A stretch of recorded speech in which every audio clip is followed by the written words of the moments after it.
রাখাইনে এখনো চলছে সংঘাত। মিয়ানমারের রাখাইন রাজ্যের পরিস্থিতি ক্রমশই উত্তপ্ত হয়ে উঠছে।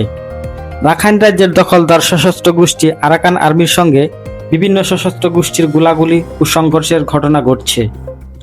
নতুন করে সংঘর্ষ শুরু হওয়ায় ওইসব এলাকার রোহিঙ্গারা ক্ষয়ক্ষতির সম্মুখীন হচ্ছেন।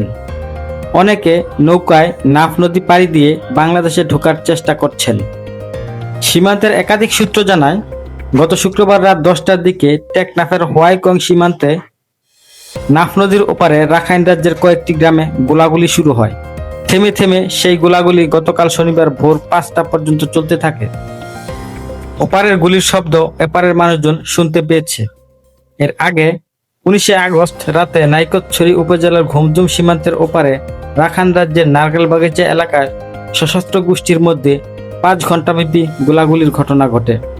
আরাকান আর্মির দখলে থাকা দুটি সীমান্ত চৌকির দখল নিতে অন্যান্য সশস্ত্র গোষ্ঠী এ হামলা চালায়।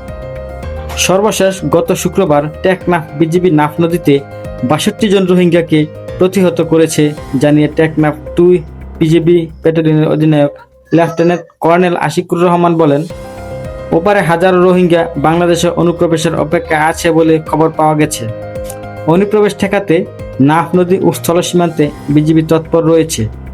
প্রধান উপদেষ্টা অধ্যাপক ডক্টর মোহাম্মদ ইউনূসের মালয়েশিয়া সফরের সময় সে দেশের জাতীয় সংবাদ সংস্থা বার্নামার সঙ্গে এক বিশেষ সাক্ষাৎকার করেছেন।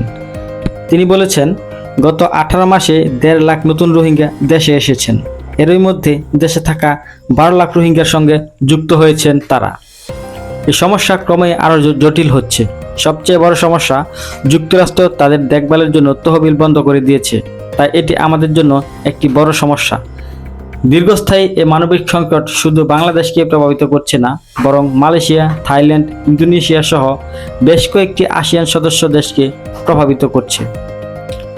সূত্রগুলো জানিয়েছে, রাখাইনে পরিস্থিতির অবনতি হওয়ায় প্রায় 50,000 রোহিঙ্গা বাংলাদেশ সীমান্ত সংলগ্ন এলাকায় অবস্থান নিয়েছে। পরিস্থিতি আরও খারাপ হলে তারা সীমান্ত অতিক্রম করে বাংলাদেশে প্রবেশ করতে পারে। সম্প্রতি পররাষ্ট্র মন্ত্রণালয়ে অনুষ্ঠিত রোহিঙ্গা বিষয়ক জাতীয় টাস্কফোর্সের এক সভায় বিষয়টি জানানো হয়।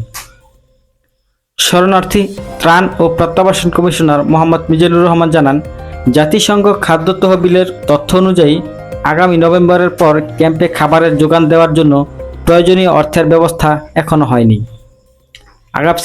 আগামী সেপ্টেম্বরের পর ক্যাম্পবাসীদের তরলীকৃত গ্যাস এবং খাদ্যের জন্য প্রয়োজনীয় তহবিল নেই।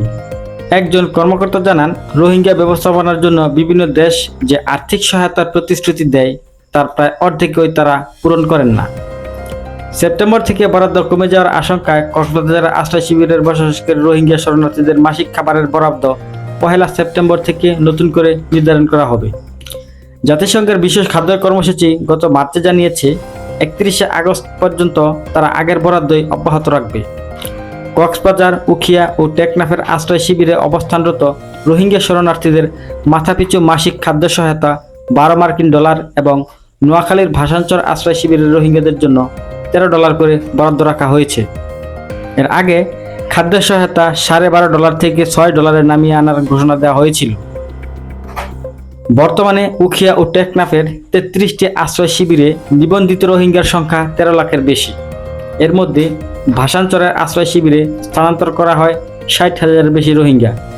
13 লাখ রোহিঙ্গার মধ্যে 8 লাখ এসেছে 2017 সালের 25শে আগস্টের পরের কয়েক মাসে। গত 8 বছরে একজন রোহিঙ্গাকেও মিয়ানমারে ফেরত পাঠানো সম্ভব হয়নি। গত 4 বছরের 8 গ্রুপের সংঘর্ষে 202 জন খুন ও রোহিঙ্গা ক্যাম্পগুলিকে অপরাধের আখড়ায় পরিণত করা হয়েছে।